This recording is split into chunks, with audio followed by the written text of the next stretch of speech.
Monetary policy.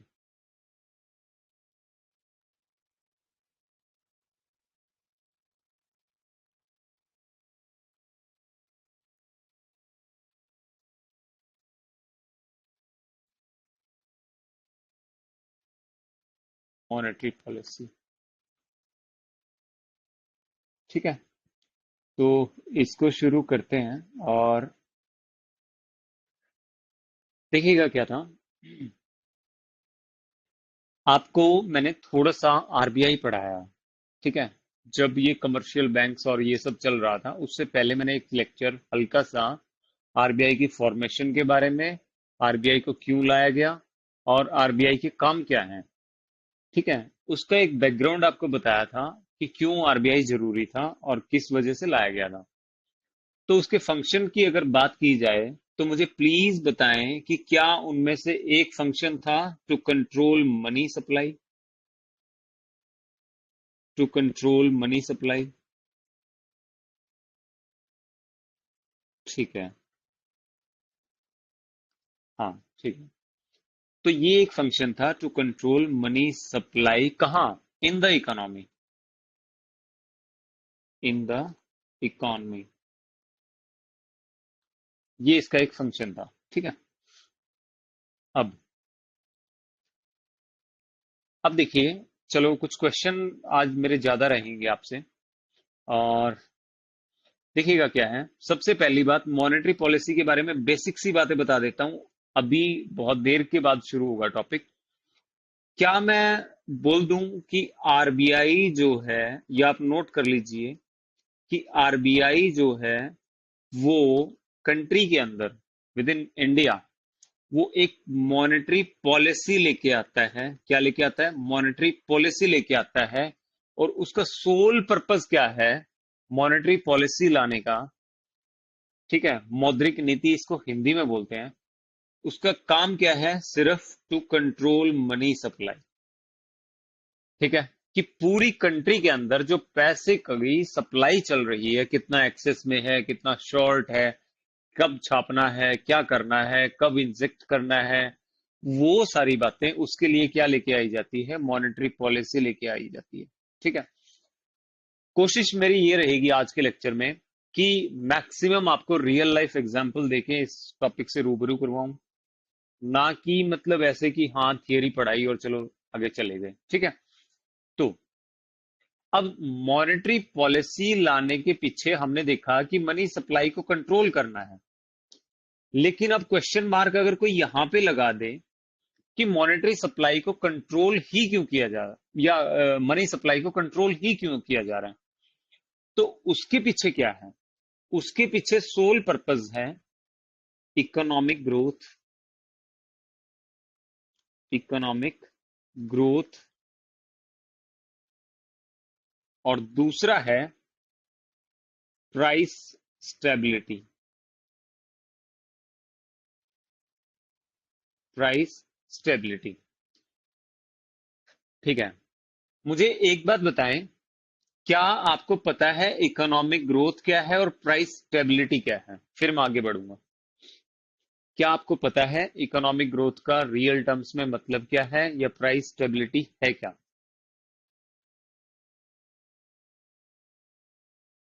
Partially, ठीक है। देखिएगा, इकोनॉमिक ग्रोथ का मतलब क्या है। एक होता है ग्रोथ, मैं नेक्स्ट स्लाइड पे ले लेता हूं, या मैं, ठीक है, एक होता है ग्रोथ। ठीक है, और एक तरफ दूसरी चीज होती है डेवलपमेंट। ठीक है, ये दो चीजें हैं। इकोनॉमिक ग्रोथ भी होती है और इकोनॉमिक डेवलपमेंट भी होता है। दोनों चीजें हैं जो परस्पर चल रहे हैं, साइड बाय साइड। ग्रोथ का मतलब क्या है, मैं एक एग्जांपल के थ्रू ही आपको बता देता हूं, आप एक बार में ही समझ जाएंगे। लेट सपोज 2019 में मेरी इनकम 10,000 रुपए थी। ठीक है, मेरी इनकम कितनी थी? 10,000 रुपए।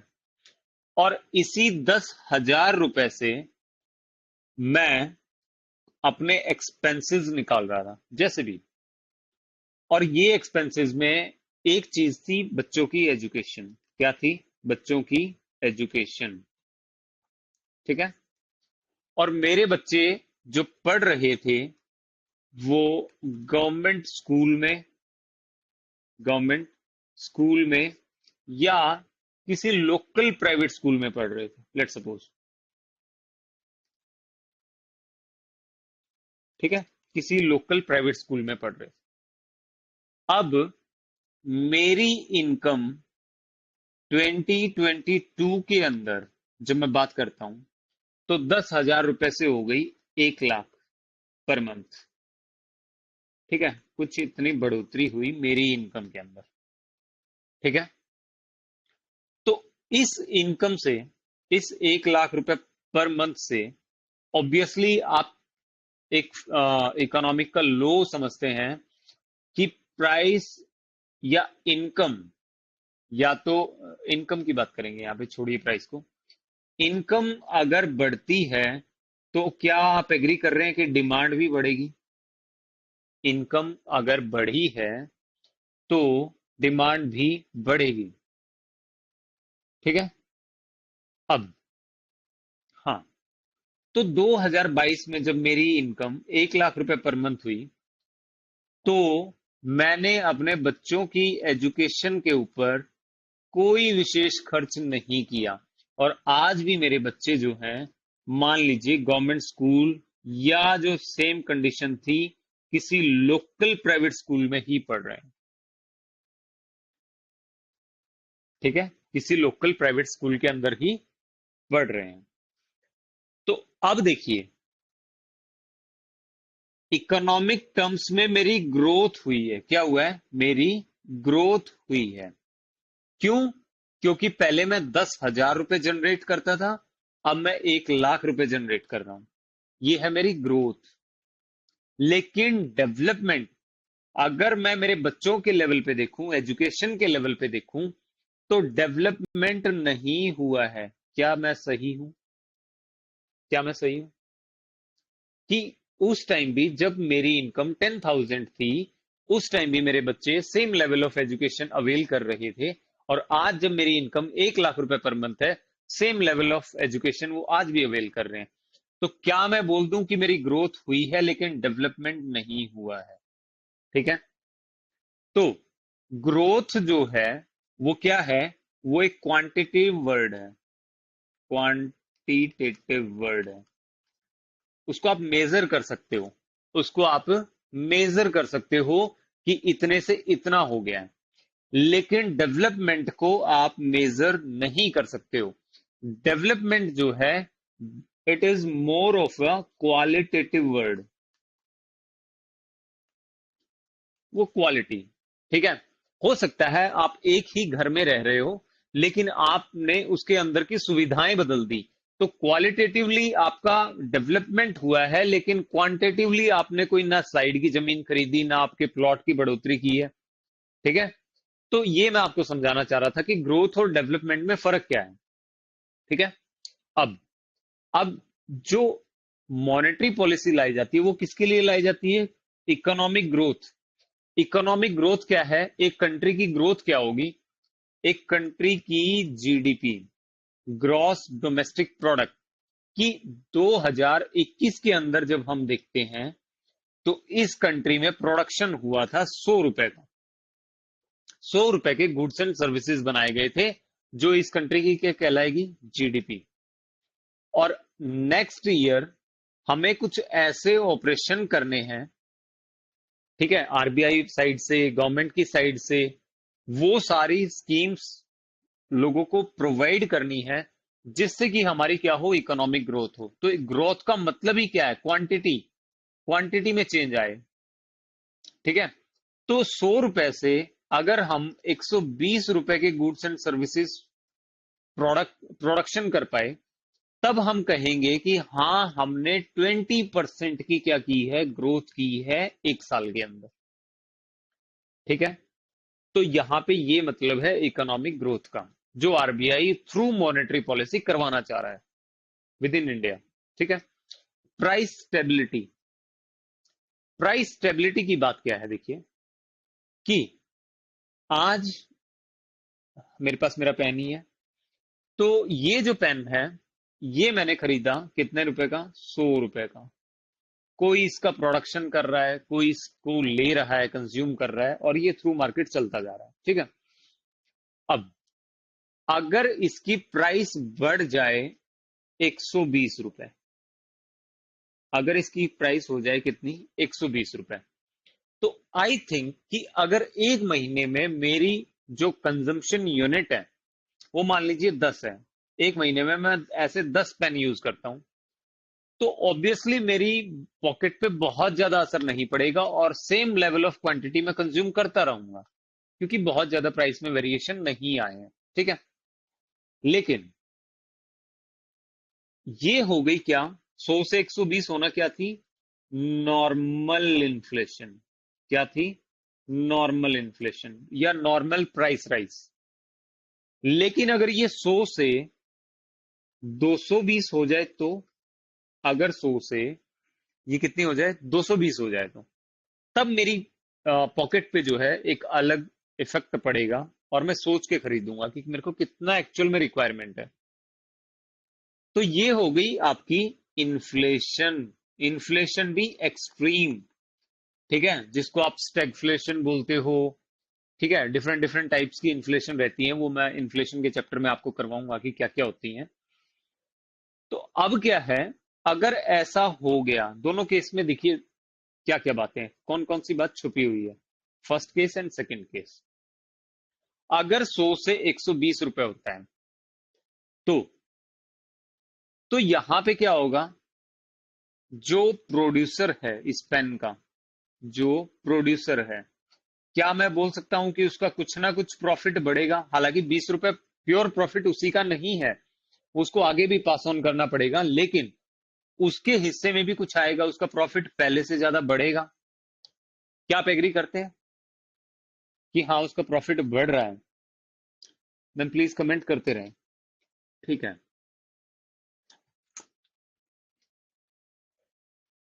एक सेकंड। हाँ, उसका प्रॉफिट बढ़ा। अगर उसका प्रॉफिट बढ़ा है तो उसकी आगे भी इन्वेस्टमेंट बढ़ेगी। इन्वेस्टमेंट का मतलब कि उसने वो हर महीने 10 लाख रुपए कमा रहा था, लेकिन अब प्राइस राइज थोड़ी सी इंक्रीज होके अब उसने अब की बार जो है 15 लाख रुपए महीना कमाया। तो बढ़े हुए जो 5 लाख रुपए मिले हैं उससे वो और ज्यादा जो है प्रोडक्शन करने की कोशिश करेगा। और अगर इन्वेस्टमेंट बढ़ रही है तो एम्प्लॉयमेंट भी बढ़ रहा है, और एम्प्लॉयमेंट अगर बढ़ रहा है तो मैं कह सकता हूं कि प्रोडक्शन भी बढ़ रहा है। प्रोडक्शन भी बढ़ रहा है, और प्रोडक्शन अगर बढ़ रहा है तो क्या, वापस इधर आ जाओ, क्या जीडीपी बढ़ रही है? बताएं मुझे प्लीज। क्योंकि जीडीपी क्या है? The final money value of all the services and goods produced with in the country. तो अब ज्यादा गुड्स का प्रोडक्शन हुआ है तो जीडीपी बढ़ रही है। ठीक है। लेकिन अगर 100 से 220 रुपए हो गया है किसी कारण से, प्रोड्यूसर का मार्जिन प्रॉफिट बहुत एक्स्ट्रा बढ़ रहा है, मैं मानता हूं, लेकिन कंज्यूमर साइड को जब इंक्लूड करके चलोगे इसमें, तो क्या कंज्यूमर 220 रुपए का खरीदेगा? नहीं खरीदेगा। तो वो क्या करेगा? 10 की बजाय 5 यूनिट चालू कर देगा। तो अल्टीमेटली जो लास्ट जो पैसा जो पहुंचना था किसके पास? प्रोड्यूसर के पास, उतना पैसा नहीं पहुंच पाएगा। और इसका मतलब उसका प्रॉफिट एक्चुअली में डिक्रीज करेगा। किसकी वजह से? इन्फ्लेशन की वजह से। और इन्वेस्टमेंट कैपेसिटी भी कम होगी, एम्प्लॉयमेंट भी कम होगा, प्रोडक्शन भी कम होगा, और इस वजह से जीडीपी भी बढ़ेगी। क्या ये केस है? ठीक है। अब तो ये इंश्योर करना है किसको? आरबीआई को, कि प्राइस स्टेबिलिटी इतनी रहनी चाहिए कि ठीक है, 2 4 5% तक का, 5% तक का चेंज आ जाए एक साल के अंदर, कोई बड़ी बात नहीं है। ठीक है। लेकिन अगर 500% का चेंज आ जाए तो वो नहीं आने देना है भाई उसको। ये मतलब है प्राइस स्टेबिलिटी का। ठीक है। तो ये दोनों काम करने के लिए वो मनी सप्लाई को क्या करता है? कंट्रोल करता है। ये मैंने आपको बताया। अब जो है मॉनेटरी पॉलिसी, कुछ बेसिक सा पढ़ लेते हैं। मॉनेटरी पॉलिसी अब बात है ये मॉनेटरी पॉलिसी बनाता कौन है। तो क्वेश्चन अगर आ जाए कि कौन बनाता है, तो ये फ्रेम की जाती है, framed bye monetary policy committee. क्या है? Monetary policy committee. आपको याद है कि 21 मेंबर थे? आपको याद है 21 मेंबर थे? हाँ, वो 21 के 21 यहां नहीं बैठते हैं। मैं इसलिए पूछ रहा था ताकि आप कंफ्यूज ना करें। मॉनेटरी पॉलिसी कमेटी होती है, और वो होती है 6 मेंबर की। कितने मेंबर की? 6 मेंबर की, ना कि 21 मेंबर की। कौन होते हैं ये 6 मेंबर? तो यहां पे 3 जो मेंबर होंगे वो आरबीआई से रहेंगे। कौन रहेंगे? आरबीआई से रहेंगे। और 3 जो मेंबर होंगे वो गवर्नमेंट की साइड से रहेंगे। वो कौन रहेंगे? गवर्नमेंट की साइड से। आपको याद है जो आरबीआई का जो स्ट्रक्चर था उसके अंदर कुछ गवर्नमेंट के द्वारा नॉमिनेटेड मेंबर भी होते थे, और आरबीआई के भी कुछ परमानेंट ऑफिसर्स थे, या एडमिनिस्ट्रेटर थे, आप ये कह लीजिए। जैसे कि आपका गवर्नर हो गया, गवर्नर के बाद डेप्यूटी गवर्नर हो गए 3। तो उनमें से गवर्नर, डेप्यूटी गवर्नर यहां से हो गए, और 3 गवर्नमेंट के कोई भी ऑफिसर जो नॉमिनेट कर दे गवर्नमेंट। ठीक है? तो ये 6 मेंबर मिलके क्या करते हैं? डिसाइड करते हैं मॉनेटरी पॉलिसी को कि क्या करना है। ठीक है? अल्टीमेटली मैं क्या कहना चाह रहा हूं कि ये क्या करते हैं ये 6 मेंबर मिलके? They decides the RBI's benchmark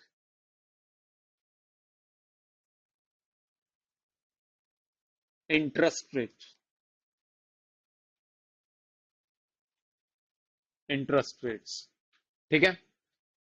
ये जो आपने बातें सुनी है ना, आपने सुना है सीआरआर, कैश। मैम, जो गवर्नमेंट वाला पार्ट है ना, जो गवर्नमेंट वाला पार्ट है, जो 3 गवर्नमेंट के मेंबर जो मैं बोल रहा हूं, actually they were nominated by the finance ministry. ठीक है? वो फाइनेंस मिनिस्ट्री ही रहती है वहां पे। ठीक है? क्योंकि जहां तक पैसे के लेन देन का सवाल है, वहां पे finance ministry he government of India को रिप्रेजेंट करती है। ठीक है? तो वही नॉमिनेट करते हैं, वही भेजते हैं, जो भी है। ठीक है? तो आरबीआई को मतलब क्या करना है इस मॉनेटरी पॉलिसी ने, कि इन इंटरेस्ट रेट को तय करना है कि कौन सी रहेंगे। अब कौन से इंटरेस्ट रेट की बात कर रहे हैं हम लोग? आपने सुना होगा CRR, cash reserve ratio, SLR, statutory liquidity ratio, open market operation. ठीक है? Repo rate, reverse repo rate. ठीक है? Bank rate. ये कुछ रेट्स हैं जिन पे लेन देन होता है। किसका? बैंक्स का और आरबीआई का। और आगे बैंक्स किससे किसके साथ डील करते हैं? पब्लिक के साथ। तो इन सारे रेट्स को डिसाइड किया जाता है यहां थ्रू मॉनेटरी पॉलिसी, कि कितना होगा, कैसे होगा, क्या कम करना है, क्या ज्यादा करना है। आज जो लेक्चर जब कंप्लीट होगा, समाप्त जब हम करेंगे, तब आप फुली अवेयर होगे कि ये क्यों किया गया था, कैसे किया गया था, इन्फ्लेशन को कैसे टारगेट किया, डिफ्लेशन को कैसे किया। ठीक है? क्या यहां तक क्लियर है सारा? यहां तक कोई डाउट? कि हमारे पास एक मॉनेटरी पॉलिसी है जो आरबीआई लेके आ रहा है, और उस मॉनेटरी पॉलिसी को फ्रेम किया जाता है मॉनेटरी पॉलिसी कमेटी के द्वारा, जिसमें 6 मेंबर हैं, 3 आरबीआई से हैं, 3 गवर्नमेंट से हैं, जिनका काम क्या है कि कुछ इंटरेस्ट रेट्स को तय करना होता है। और ये काम जो चलता है बाई मंथली चलता है। ठीक है? इन एवरी 2 मंथ्स, हर 2 महीने में वो क्या करते हैं? इन इंटरेस्ट रेट को रिव्यू करते हैं कि क्या चेंज किया जाना चाहिए कंडीशंस को देखते हुए। ठीक है? अब आगे चलते हैं। अब ये जो मॉनेटरी पॉलिसी की मैं बात कर रहा हूं ना, जो मैं मॉनेटरी पॉलिसी की बात कर रहा हूं, ये मॉनेटरी पॉलिसी 2 तरह की होती है मेनली। ठीक है? कैसी होती है? एक को हम बोलते हैं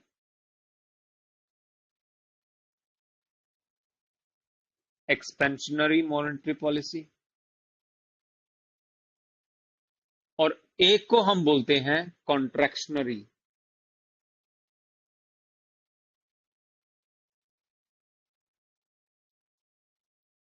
ठीक है, दो होती हैं ये, एक्सपेंशनरी मॉनेटरी पॉलिसी और कॉन्ट्रैक्शनरी मॉनेटरी पॉलिसी। ठीक है, अब देखिए, एक्सपेंशनरी से ही आप समझ पा रहे हैं और कॉन्ट्रैक्शनरी से ही आप समझ पा रहे हैं कि क्या होता होगा इसके अंदर।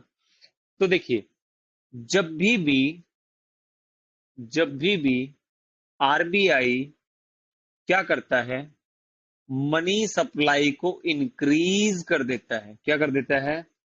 मनी सप्लाई को इंक्रीज कर देता है मार्केट के अंदर, इकोनॉमी के अंदर, तो हम उसको बोलते हैं क्या? Expansionary monetary policy. ठीक है, और जब भी आरबीआई मनी सप्लाई को क्या कर देता है? डिक्रीज कर देता है। क्या कर देता है? डिक्रीज कर देता है, तब हम उसको क्या बोलते हैं? Contractionary monetary policy. अब इसको कैसे समझा जाए कि मान लीजिए, एक हाइपोथेटिकल एग्जांपल ले रहा हूं। मान लीजिए कि मार्केट के अंदर या इकोनॉमी के अंदर अभी 10 लाख करोड़ की मनी सप्लाई है। 10 लाख CR की जो है मनी सप्लाई अभी सर्कुलेशन में है विद इन इंडिया। अब उसने क्या किया, इसमें से कुछ इंजेक्ट, कुछ पैसा सक कर लिया, सॉरी, सक कर लिया, और यहां पे छोड़ दी 6 लाख CR। ठीक है, तो इसका मतलब क्या होगा कि उसने कौन सी मॉनेटरी पॉलिसी अपनाई है? कॉन्ट्रैक्शनरी। उसने सक कर लिया पैसा। और अगर 10 लाख की थी और इसमें और ज्यादा इंजेक्ट कर दिया पैसा, मान लीजिए कि 5 लाख और डाल दिया, तो टोटल कितना हो गया? 15 लाख। अब कितना कर दिया? 15 लाख CR कर दिया। ठीक है, तो ऐसी पॉलिसी, जब मनी सप्लाई को बढ़ा दिया गया है मार्केट के अंदर, तो इसको बोला जाता है एक्सपेंशनरी मॉनेटरी पॉलिसी। ठीक है, हाँ। अब इनका इफेक्ट क्या आ रहा है, देखिए।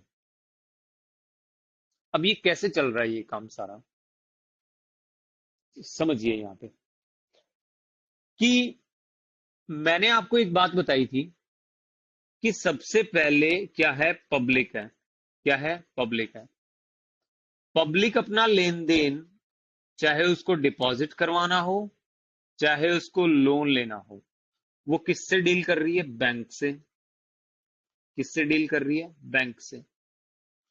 और बैंक के पास अगर ऐसी सिचुएशन आ जाए कि उसके पास पैसा कम या ज्यादा हो गया, तो जब उसके पास ज्यादा पैसा होता है और लोन में कोई नहीं लेने आता, तो ये कहां डिपॉजिट करता है?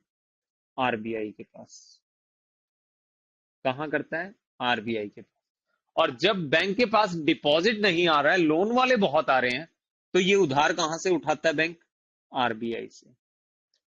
तो क्या ये चेन समझ पा रहे हैं आप? ठीक है, पब्लिक, बैंक और फिर आरबीआई, ये चल रहा है। हाँ, अब अब देखिएगा क्या है। अब जो बैंक और आरबीआई जब काम कर रहे हैं, लेट सपोज, पब्लिक को भूल जाइए, अभी बैंक और आरबीआई के बारे में सोचिए। आरबीआई जब, मान लीजिए, यहां पे एक और सोच के चलते हैं कि इन्फ्लेशन चल रही है किसके अंदर? इकोनॉमी के अंदर। इसका मतलब, इन्फ्लेशन का मतलब क्या है, महंगाई का मतलब क्या है आरबीआई की नजर से? कि लोगों की जेब में पैसा बहुत ज्यादा हो गया है, इसलिए वो क्या कर रहे हैं? डिमांड बहुत ज्यादा कर रहे हैं। और अगर डिमांड बहुत ज्यादा कर रहे हैं, तो उनकी जेब से पैसा निकलवाना है। ठीक है, उनकी जेब से क्या करना है? पैसा निकलवाना है भाई। तो अब क्या करेगा आरबीआई? जो इस बैंक को लोन देगा ना, वो किस पे देगा? वो किस पे देगा? हाई इंटरेस्ट पे। किस पे देगा? हाई इंटरेस्ट रेट पे।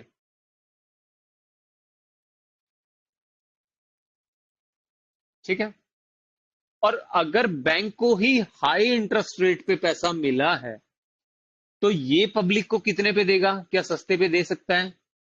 क्या सस्ते पे दे सकता है? नहीं दे सकता। ठीक है, तो ये कितने पे देगा? ये देगा वेरी हाई इंटरेस्ट रेट पे, क्योंकि बीच में मार्जिन तो इसको भी बनाना है ना, वेरी हाई इंटरेस्ट रेट पे। ठीक है, तो अल्टीमेटली जब पब्लिक लोन लेना चाहेगी तो उसको बहुत बड़े या बहुत तेज इंटरेस्ट रेट पे उसको पैसा उठाना पड़ेगा, और जब ऐसे पैसा आएगा तो वो बेफिजूल नहीं डिमांड करेंगे, है ना। जब आपको पता है कि पैसा मेरे पास कितनी मुश्किल से आया है, तो मेरी डिमांड जो है रीजनेबल रहेंगी, ना कि ऐसे ही एन ऑप्शन ऑफ। इसका दूसरा एग्जांपल ले लेते हैं कि इकोनॉमी में क्या चल रहा है, डिफ्लेशन चल रही है, मंदी चल रही है, कोई खरीद ही नहीं रहा है कुछ। क्यों नहीं खरीद रहा है? क्योंकि लोगों की जेब में पैसा नहीं है। कोविड के बाद की सिचुएशन सोच के चलिए, कोई खरीदारी नहीं हो रही थी। तो आरबीआई क्या करेगा? इसको लोअर इंटरेस्ट रेट पे क्या देगा? लोन दे देगा, लोअर इंटरेस्ट पे। और इनको अगर लोअर मिलेगा तो ये भी आगे लो इंटरेस्ट रेट पे ही दे देंगे। तो जब पब्लिक को आराम से पैसा मिलेगा, अच्छे इंटरेस्ट रेट पे मिलेगा, लो इंटरेस्ट पे, तो हमें हमें क्या होगा कि हाँ ठीक है, बहुत लोअर इंटरेस्ट रेट पे मिला है, ठीक है, हम भी अब क्या करते हैं, ये चीजें खरीदेंगे। कोई गाड़ी की सोचेगा, कोई घर की सोचेगा, कोई स्टडी की सोचेगा, कोई और चीज की सोचेगा, कोई फैक्ट्री लगाएगा, सब कुछ जो जिसका प्लान है वो करेगा। तो इसका मतलब क्या होगा? डिमांड बढ़ी पब्लिक की, डिमांड बढ़ी, है ना। और डिमांड अगर बढ़ी तो इसका मतलब क्या हुआ? आपने चीजों को खरीदना चालू कर दिया, और खरीदना अगर चालू कर दिया तो क्या मंदी रहेगी? क्या मंदी रहेगी? नहीं रहेगी ना, नहीं रहेगी। तो आप जो है आराम से परचेज करो, और जो दुकानदार है उसका भी बिक रहा है, और जिसने उस प्रोडक्ट को मैन्युफैक्चर किया था उसका भी बिक रहा है। ठीक है, और वो और ज्यादा प्रोडक्शन करेगा, और ज्यादा प्रोडक्शन करेगा तो जीडीपी बढ़ेगी। तो बस इसी के बीच में सारी कहानी है कि आरबीआई को कब हाई इंटरेस्ट पे देना है, कब लो इंटरेस्ट पे पैसा बैंक को देना है, ताकि बैंक भी आगे उसी वे में ऑपरेट करें।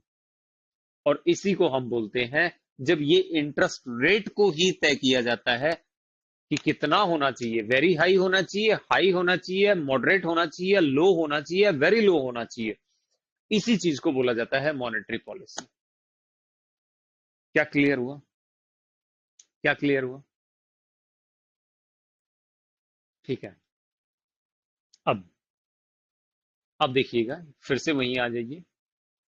तो जब एक्सपेंशनरी मॉनेटरी पॉलिसी अपनाई है, तो इसका मतलब मनी सप्लाई को क्या कर रहे हैं? बढ़ा रहे हैं। और मनी सप्लाई को बढ़ाना है तो मतलब क्या मोटिव है आरबीआई का? कि लास्ट कंज्यूमर तक, last man in the line जो है, उस तक पैसा पहुंचे। तो क्या मैं बोल सकता हूं कि यहां पे इंटरेस्ट रेट्स जो होंगे वो लो रहेंगे, लो इंटरेस्ट रेट होगा। ठीक है, और इसके अपोजिट, जब मनी सप्लाई को डिक्रीज करना है, जब मनी सप्लाई को डिक्रीज करना है, तो इसका मतलब कि लोगों से पैसा छीन लिया जाता है, या बैंक से पैसा पब्लिक तक पहुंचने नहीं दिया जाता। तो क्या मैं कह सकता हूं कि यहां पे इंटरेस्ट रेट कैसे रहेंगे? हाई रहेंगे, हाई रहेंगे। ठीक है। अब अब अगर इंटरेस्ट, फिर से यहीं आ जाइए इस लेफ्ट साइड, कि इंटरेस्ट रेट अगर लो है तो आराम से पैसा पहुंच रहा है, आराम से पैसा पहुंच रहा है पब्लिक तक। तो इसी को इकोनॉमी में एक वर्ड बोला जाता है जिसको हम बोलते हैं चीप मनी। क्या बोलते हैं? Cheap money. ठीक है, या चीप मॉनेटरी पॉलिसी, ये भी कह सकते हैं आप, चीप मॉनेटरी पॉलिसी। ठीक है, ये भी कह सकते हैं। ऐसे पैसे को जो आपके पास आराम से आ गया हो, जो आराम से आ गया हो, वो आपके लिए कैसा रहेगा? चीप मनी रहेगा। ठीक है।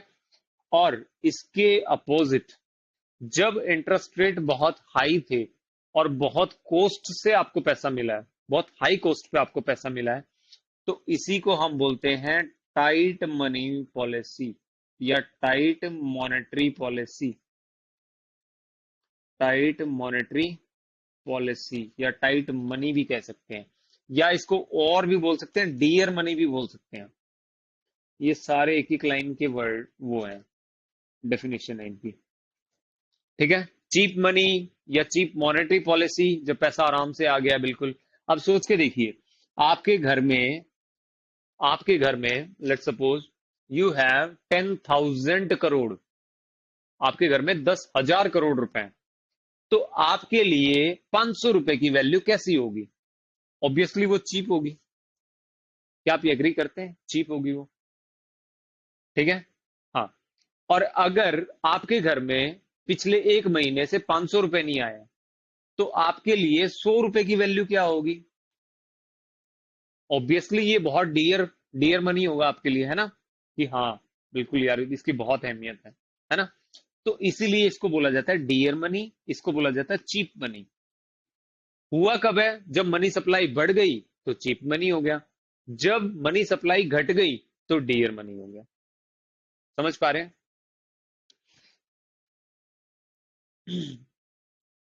ठीक है। ठीक है। या इस डियर मनी को ही एक और वर्ड से भी बोला जाता है हार्ड मनी। हार्ड मनी बहुत मुश्किल से जो आता है। ठीक है। तो ये आपको जब भी एग्जाम में अगर बैठेंगे, तो अगर ऐसा कोई क्वेश्चन आता है टाइट मनी या टाइट मॉनेटरी पॉलिसी या डियर मनी या हार्ड मनी, तब आपका दिमाग काम कर जाएगा कि जो बड़ी मुश्किल से जो आ रहा है। और चीप मनी जैसे ही आएगा तो आपको पता है जो ऐसे ही बिखरा पड़ा है। ठीक है। तो ये हुआ। अब अब देखिए, मॉनेटरी पॉलिसी और उसके अंदर जो है हमने दो टाइप की देखी, क्योंकि दो ही एक्शन लेगा। लास्ट स्लाइड में मैंने बताया था ना कि या तो हाई करना है या लो करना है। तो जब भी हाई इंटरेस्ट रेट होगा तो कॉन्ट्रैक्शनरी मॉनेटरी पॉलिसी होगा, हाई इंटरेस्ट रेट में। हाई इंटरेस्ट रेट में। ठीक है। और जब भी लो इंटरेस्ट रेट हो गया, तब क्या हो गया? Expansionary monetary policy. तो जब भी आप लोग है ना न्यूज़पेपर पढ़ेंगे, ये मेरे टाइम की बात है जो मैंने फील की थी, द हिंदू या हिंदुस्तान टाइम्स या आपका कौन सा है वो, एक और न्यूज़पेपर है मुझे नाम याद नहीं आ रहा है, हिंदुस्तान टाइम्स और द हिंदू, एक और है। तो जब भी आप इनको पढ़ेंगे ना, और जब भी मॉनेटरी पॉलिसी अनाउंस करेगा आरबीआई, तो वहां पे ये नहीं लिखा जाता कि कितना क्या कर दिया।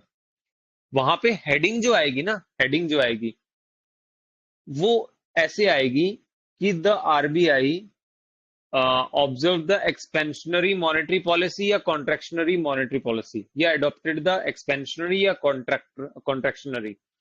तब आपको हेडलाइन पढ़ते ही समझ में आना चाहिए कि इंटरेस्ट रेट बढ़ाए हैं या कम किए हैं। अग्री? अग्री? हाँ। ये आपको हेडलाइन देखते ही समझ में आ जाएगा कि क्या हो गया और क्यों हुआ है, उसके पीछे का रीजन भी समझ में आ जाएगा कि क्या था, कि मनी सप्लाई बढ़ गई थी, घट गई थी, क्यों किया। ठीक है। अब इसका मैं एक एग्जांपल देता हूं आपको। कोविड 19 की सिचुएशन याद है? कोविड 19 की सिचुएशन याद है? देखिए, कोविड 19 के टाइम पे क्या चल रहा था कि हमारे थ्रू आउट कंट्री क्या लगा हुआ था? लॉकडाउन लगा हुआ। लॉकडाउन का मतलब क्या है? आम आदमी के लिए लॉकडाउन क्या था? घर में बंद रहना। लेकिन एक बिजनेसमैन या इकोनॉमिक पॉइंट ऑफ व्यू से लॉकडाउन का मतलब क्या था? कि नो प्रोडक्शन। क्या मैं सही हूं? कोई प्रोडक्शन नहीं, है ना? बिल्कुल ताला लगा हुआ है फैक्ट्री के बाहर। और जब प्रोडक्शन नहीं होगा, तो क्या मैं बोल सकता हूं कि जीडीपी जो होगी वो भी क्या करेगी? नीचे चली जाएगी। इनफैक्ट जैसे इंडिया के केस में हुआ या मोस्ट ऑफ द कंट्रीज के केस में हुआ, वो नेगेटिव चली गई। वो नेगेटिव चली गई कि लास्ट टाइम 100 रुपए का प्रोडक्शन किया था 2021 में, 100 रुपए का प्रोडक्शन किया था, और 2022 में आते आते 80 रुपए का प्रोडक्शन किया। तो हम बोलेंगे कि -20% जो है जीडीपी नेगेटिव में चली गई, या 20% नेगेटिव में चली गई, ऐसे ही बोलेंगे। तो यही हुआ था कोविड के टाइम पे। अब जैसे ही कोविड की सिचुएशन से हम अनलॉक फेज की तरफ चल पड़े, जब अनलॉक फेज स्टार्ट हुआ, फेज 1 2 3, तो वैसे ही गवर्नमेंट का, आपको पता होगा कि गवर्नमेंट ने और मोदी जी ने खुद स्टेज पे आके एक बात बोली थी कि हमने इंडिया के लिए 20 लाख करोड़ का पैकेज अनाउंस किया। याद है आपको ये बात? पैकेज अनाउंस किया। क्या मतलब समझते हो आप उस बात का? क्यों अनाउंस किया गया था वो पैकेज? उससे होना क्या था? तो देखिए, 20 लाख करोड़ का मतलब यहां पे ये था, ऐसे नहीं था कि आपकी जेब में आ जाएगा और आप तकिए के नीचे आराम से रख के सोओगे। नहीं, इसका मतलब ये था कि इतने सारे पैसे को हम इतना सिस्टमेटिकली उस आदमी तक पहुंचाएंगे ताकि वो दोबारा से प्रोडक्शन को स्टार्ट कर सके। ठीक है। अब ये 20 लाख करोड़ रुपए से क्या हुआ? योजना क्या चलाई गई? आत्मनिर्भर भारत। आत्मनिर्भर भारत योजना है ना सरकार की, पीएम आत्मनिर्भर भारत। अब आत्मनिर्भर का मतलब ही क्या है? Self reliant. कि हम लोग जो है बाहर से चीजें ना मंगवाएं, क्योंकि हमें उसका बिल जो है डॉलर में पे करना पड़ेगा, और वैसे ही नेगेटिव ग्रोथ है। तो हम लोग जो है कुछ ऐसे स्टेप उठाएं कि हम लोकली मैन्युफैक्चर करें उस चीज को, और हमारी पॉपुलेशन उसको खरीदे। वो सप्लाई, आप सप्लाई जो है उन्हें दीजिए और उनकी डिमांड होगी उस प्रोडक्ट की, और हम यहीं पे उस चीज को सेटल डाउन कर देंगे। ठीक है। तो 20 लाख करोड़ का पैकेज इस वजह से दिया गया था। क्या मैं इसको एक बात और बोल सकता हूं कि इसका एक पर्पस ये भी था कि मनी सप्लाई को इंक्रीज करना in the economy? Money supply को इंक्रीज करना, क्या इसका पर्पस रहा होगा? रहा होगा, बिल्कुल। ठीक है। तो ये मनी सप्लाई को भी इंक्रीज किया गया था थ्रू दिस पैकेज। ठीक है। हाँ। अब तो अब एक बात आती है जो बच्चे नहीं पूछते हैं, या मैंने किसी को भी नहीं देखा पूछते हुए, लेकिन मैंने मेरी ग्रेजुएशन के टाइम पे मेरे प्रोफेसर से पूछा था, जब मेरे सामने ये चैप्टर चल रहा था। आप मुझे एक बात बताएं, प्रिंटिंग ऑफ करेंसी किसका काम है? प्लीज कमेंट करना। प्रिंटिंग ऑफ करेंसी जो होती है, ये किसका काम है? आरबीआई का। ठीक है। आरबीआई का। ठीक है। बिल्कुल। अब अब मुझे बताएं कि हम लोग जो भी प्रिंट कर रहे हैं, जितना भी प्रिंट कर रहे हैं, क्या हम एक योजना नहीं चला सकते? पीएम सूटकेस योजना। पीएम सूटकेस योजना। और इसमें गरीबों को 2-2 हजार रुपए के नोट भर के, 2-2 हजार रुपए के नोट भर के सभी को क्या कर देना चाहिए? बांट देना चाहिए। जो भी झुग्गी झुपड़ी आपको दिख रही है, जहां पे दिख रही है, जहां जहां गरीब आदमी दिख रहा है, हम क्यों अनाज बांट रहे हैं यार? पैसे दे दो उनको, एक सूटकेस दे दो, ये लो 2 हजार रुपए से भरा हुआ। तो हम इतना प्रिंट क्यों नहीं कर रहे हैं भाई? क्या कारण है? क्या आपके पास कोई कारण है? मैं इतने पानी पी लेता हूं, आप कारण सोचिए और कमेंट करिए प्लीज।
हम्म।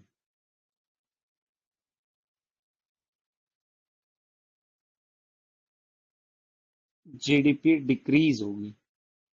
नहीं। आप कारण बताइए कैसे डिक्रीज होगी? बिल्कुल भी नहीं होगी। बहुत रेयर चांस है कि डिक्रीज होगी। इसका कारण पीपल वॉन्ट वर्क, हाँ, ये मान गया मैं। हाँ, ये जेन्युइन आंसर है। ठीक है। देखिएगा क्या होगा कि आपने, मैं इसका एग्जाम्पल के थ्रू बताता हूं कि क्यों ऐसा नहीं किया किया जा रहा, क्यों गरीबी को सूटकेस योजना के तहत नहीं कंसिडर किया जा रहा है। इसका मतलब ये है कि मान लीजिए पूरी कंट्री के अंदर 1 केजी ओनियन की प्रोडक्शन हुई है, ठीक है, या टोमेटो की हुई है, जो भी आप लेना चाहें, ठीक है, और आज रेट जो है पर केजी वो 20 रुपीज है मान लीजिए, ठीक है। और अगर आपके पास बहुत सारा पैसा आ गया, तो पहले टमाटर को आप कहाँ यूज करते थे? सिर्फ आपका सब्जी बनाने में, ठीक है। अब आप टमाटर का सलाद भी खाना चालू कर दोगे, और जब और भी ज्यादा पैसा आना चालू हो जाएगा तो उसका सूप भी बनना चालू हो जाएगा, है ना। तो अल्टीमेटली आपकी टोमेटो के लिए डिमांड जो है एक्सट्रीमली हाई रहेगी, ठीक है। और एक्सट्रीमली हाई रहेगी, तो सब्जी वाला जब अपना ठेला लेके आया, तो इसके पास 10 आदमी आएंगे कि टमाटर मेरा, टमाटर मेरा, और ये बोलेगा टमाटर मेरा और टमाटर मेरा, ठीक है। प्रोडक्शन कोई नहीं करेगा इनमें से, क्योंकि इनके पास पैसा बहुत है। तो ये जो 20 रुपए बिक रहा था, अब ये कहेगा मेरे से 40 ले ले, ये कहेगा मेरे से 60 ले ले, ये कहेगा 80 ले ले, ये कहेगा 100 ले ले। तो प्रोपोर्शनेटली जितना आपने प्रिंटिंग ऑफ करेंसी एक्सेस में की है, उतना ही प्रोपोर्शनेटली क्या होगी, इन्फ्लेशन आ जाएगी इकोनॉमी के अंदर, उतनी ही महंगाई आ जाएगी, ठीक है। तो इस वजह से अनाप शनाप प्रिंटिंग ऑफ करेंसी नहीं की जाती है आरबीआई के द्वारा, ठीक है। इसको बस थोड़ा बहुत मनी सप्लाई को कंट्रोल किया जाता है, ठीक है, थोड़ा सा बढ़ाने की जरूरत है, उसको बढ़ा दिया जाता है, लेकिन इतना नहीं बढ़ाया जाता है कि प्रिंटिंग कर करके आप सूटकेस बांट दो, ठीक है। आपको याद है वो 15 लाख वाली बात, प्रधानमंत्री जी ने जो बोली थी कि भाई इतना काला पैसा है कि सबके घर में जो है या हर एक के हाथ में जो है 15-15 लाख रुपए आ जाएंगे। तो जो थोड़े से समझदार थे वो हंसे थे उस बात को सुन के। हालांकि मुझे लगता है कि शायद पता उनको भी था, मे भी ना भी हो, क्योंकि वो जरूरी नहीं है कि वो नॉलेज हो ना। लेकिन जैसे ही वो वापस गए होंगे और जो सर्कल उनके अराउंड काम कर रहा है, जो आईएएस ऑफिसर्स और सीनियर ऑफिसर्स का, तो उन्होंने उनको बताया भी होगा कि ये क्या बोल दिया आपने। तो इसी वजह से उस बात को दोबारा कभी आपने पीएम मोदी के नाम मतलब मुंह से नहीं सुनी होगी कि 15 लाख का क्या रहा और क्या होने वाला है और क्या हो जाएगा। अगर वो रिकवर भी हो जाते हैं, तो मेरा ये मानना है कि that amount will be used for the development of the economy rather than depositing in your accounts, ठीक है। वो आपके अकाउंट में तो कभी नहीं आएंगे, चाहे वो आ भी जाएं। वो रिकवर भी जिस दिन वो पैसा हो गया वो नहीं आएगा आपके अकाउंट में। वो डेवलपमेंट के लिए यूज होगा, इंफ्रास्ट्रक्चर के लिए यूज होगा, एजुकेशन के लिए यूज होगा, लेकिन यहां नहीं आएगा आपके अकाउंट में, ठीक है। लेकिन आज भी वही बातें तो जो लोकल लेवल पे आप देखेंगे तो वही चल रही हैं कि कहाँ गए 15 लाख, ठीक है। ओके। तो तो अब यहां से एक नया टॉपिक स्टार्ट हो जाता है थोड़ा सा। मॉनेटरी पॉलिसी अभी चल ही रहा है, चिंता मत करें, कि बेसिस क्या है, basis for the printing of currency. किस बेसिस पे आप प्रिंट कर रहे हो,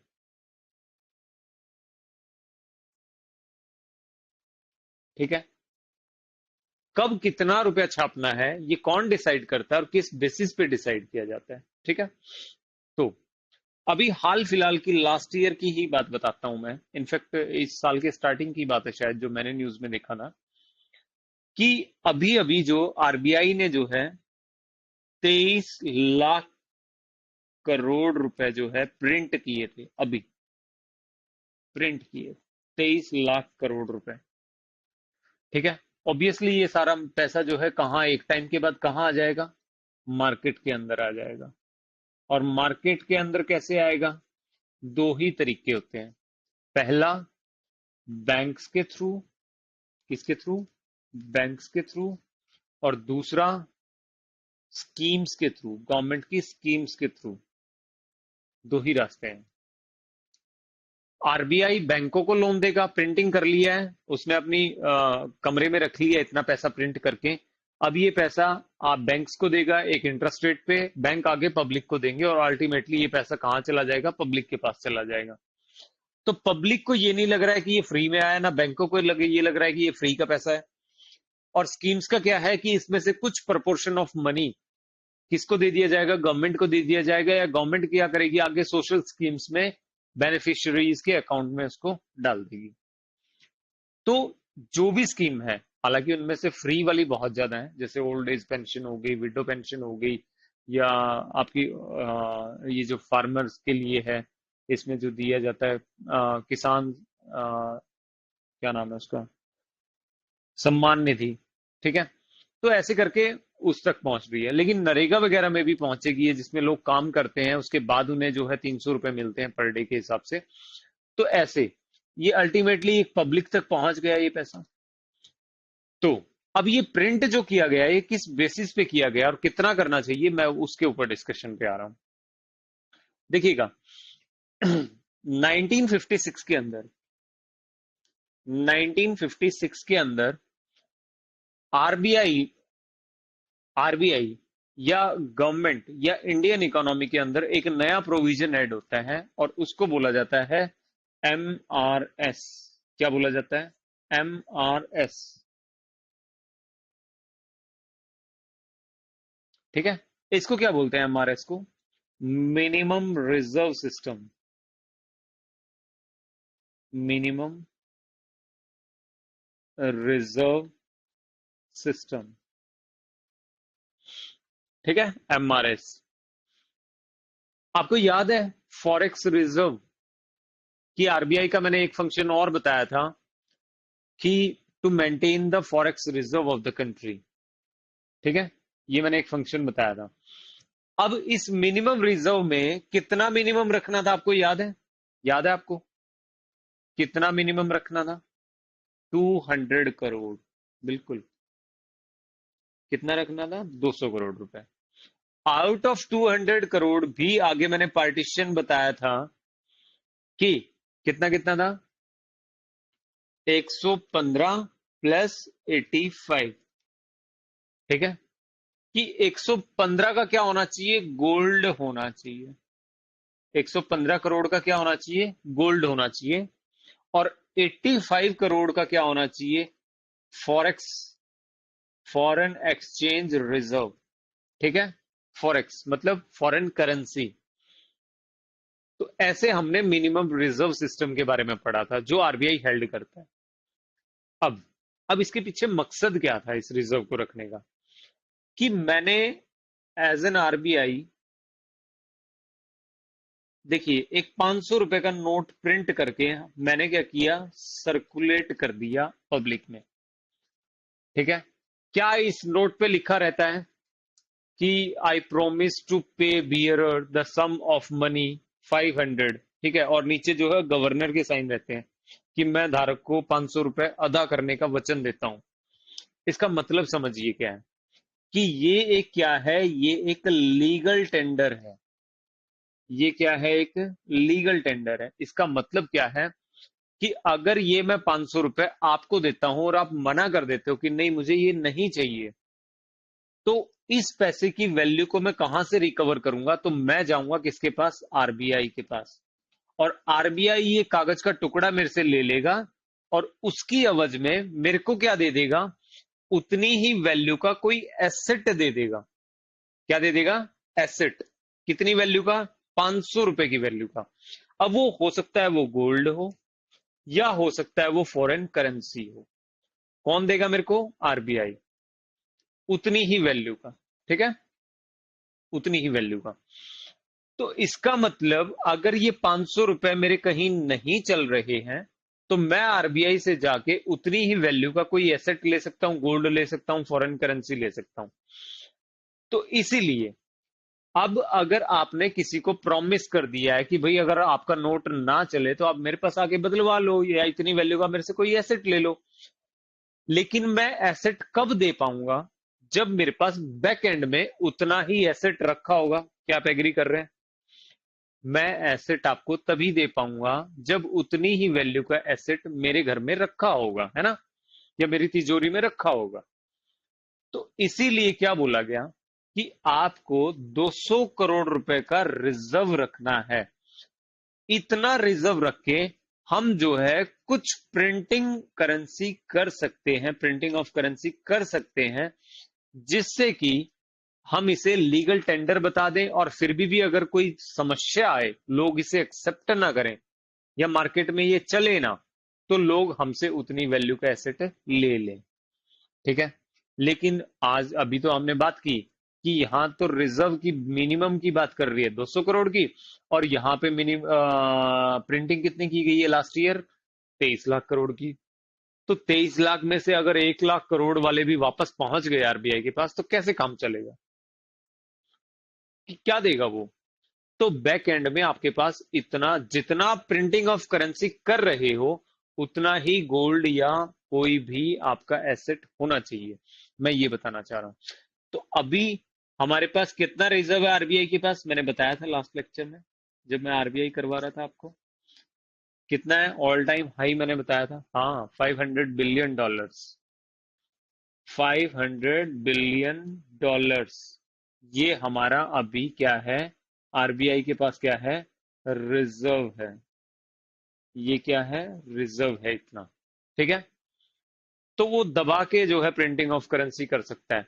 लेकिन अगर एक्सेस प्रिंटिंग करेगा, तो हाल होगा किस जैसा? वेनेजुएला जैसा, जिम्बाब्वे जैसा, या आजकल आप न्यूज में अगर बने हुए हैं तो श्रीलंका जैसा। आपको पता है ना, श्रीलंकन इकोनॉमी क्रैश कर गई है अभी। ठीक है। हाँ। तो ये हाल होगा। इसीलिए आप प्रिंटिंग ऑफ करेंसी एक्सेस में नहीं कर सकते हो। ठीक है, वो मैंने आपको पीछे बता दिया। हाँ। ठीक है। अब अब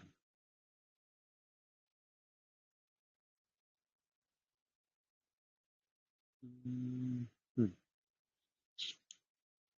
मैं एक बार क्लास का टाइम देख लेता हूँ कितना हुआ है, क्योंकि फिर मैं देख सकता हूँ कि मैं प्रोसीड कर सकता हूँ या नहीं।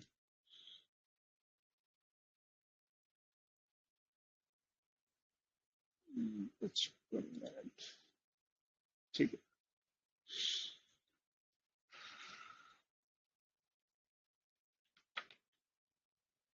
देखिएगा, अब जो है, अब मॉनेटरी पॉलिसी पे दोबारा आ जाइए। तो ये जो मॉनेटरी पॉलिसी,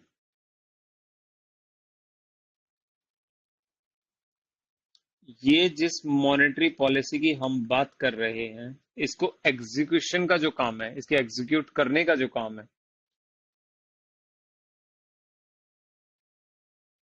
वो दो तरीके से किया जाता है। ठीक है। पहले वाले को हम बोलते हैं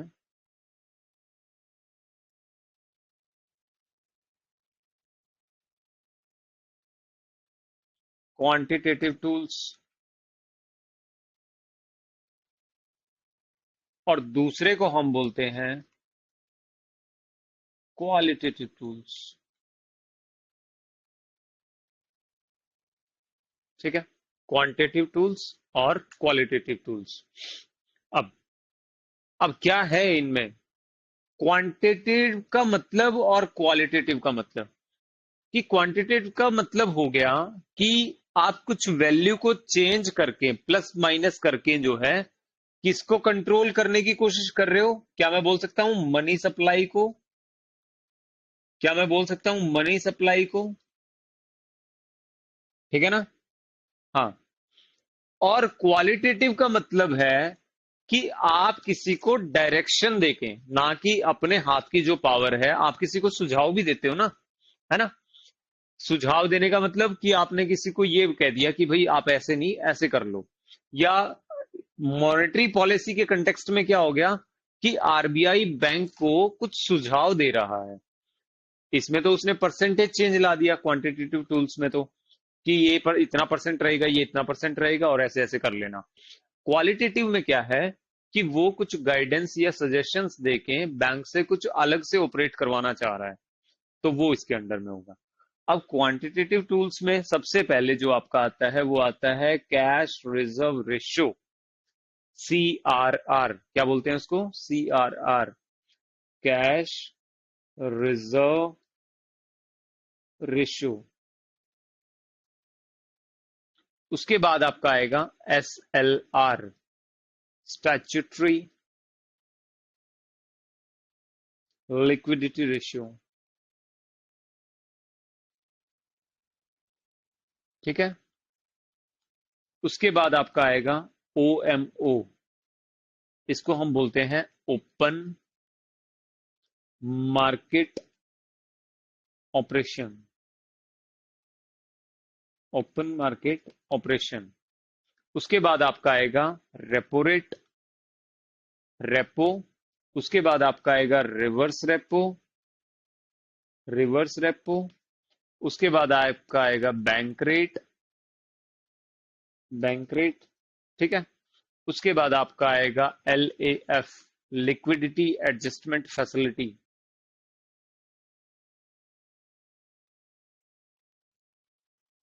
लिक्विडिटी एडजस्टमेंट फैसिलिटी। उसके बाद आपका आएगा MSF,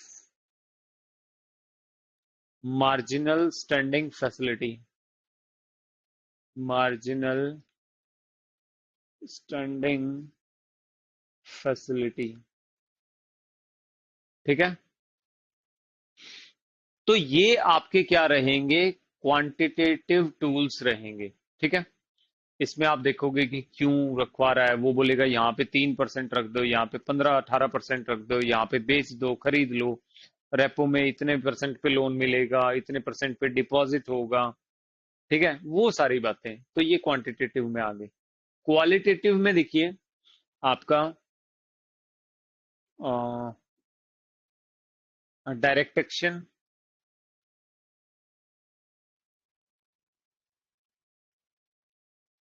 credit rationing,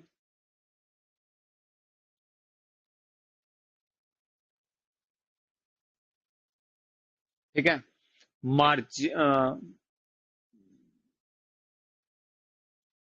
margin lending,